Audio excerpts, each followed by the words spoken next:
ডারউইনে অস্ট্রেলিয়াকে test হারানো যে স্রেফ একটি অঘটন ছিল সেটা প্রমাণ দিতে মরিয়া বাংলাদেশ। দ্বিতীয় টেস্টে 2 ইনিংসে 100 রানও করতে পারেনি টাইগাররা। স্টার্কের তোপের মুখেই মুখ থুবড়ে পড়েছে তারা। ফলে 5 দিনের টেস্ট 2 দিনেই শেষ হয়েছে। সমর্থকরা বলছে বাকি 3 দিন পরিবার নিয়ে ঘুরতে পারবে বাংলাদেশি খেলোয়াড়রা।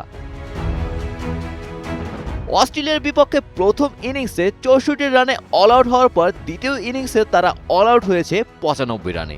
এই প্রথম টেস্টের 2 ইনিংসে 100 নিচে অল আউট হলো বাংলাদেশ। এই টেস্টে টস জিতে অস্ট্রেলিয়া বাংলাদেশকে ব্যাটিংয়ে পাঠানোর পর স্বাগতিকদের চ্যালেঞ্জ জানাতে পারেনি শান্তরা।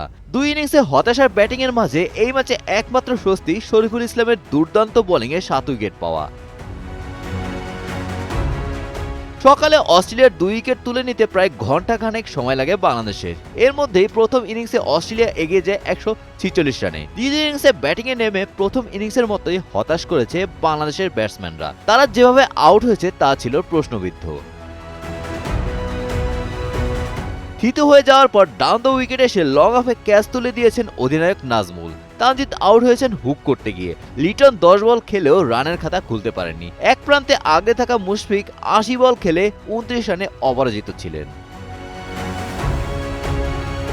শেষটা হতাশার হলেও বাংলাদেশ ক্রিকেট ইতিহাসে ভালোভাবেই লেখা থাকবে এই সিরিজটা। 23 বছর পর অস্ট্রেলিয়ার মাটিতে খেলতে নেমে ডারউইন টেস্টের জয়টা ক্রিকেটারদের স্মৃতিতে সবসময় থেকে যাবে। 2 টেস্টের এই সিরিজ শেষ হলো 1-1 সমতায়। বাংলাদেশ এই প্রথম 2 দিনের টেস্ট হারলো। এর আগে টেস্ট ইতিহাসে 2 দিনের টেস্ট হয়েছে 28টি। গত অস্ট্রেলিয়ার গ্রীষ্মে অ্যাশেজ সিরিজের 2 টেস্ট 2 দিনেই শেষ হয়েছিল। Golam Rabbani, Times today.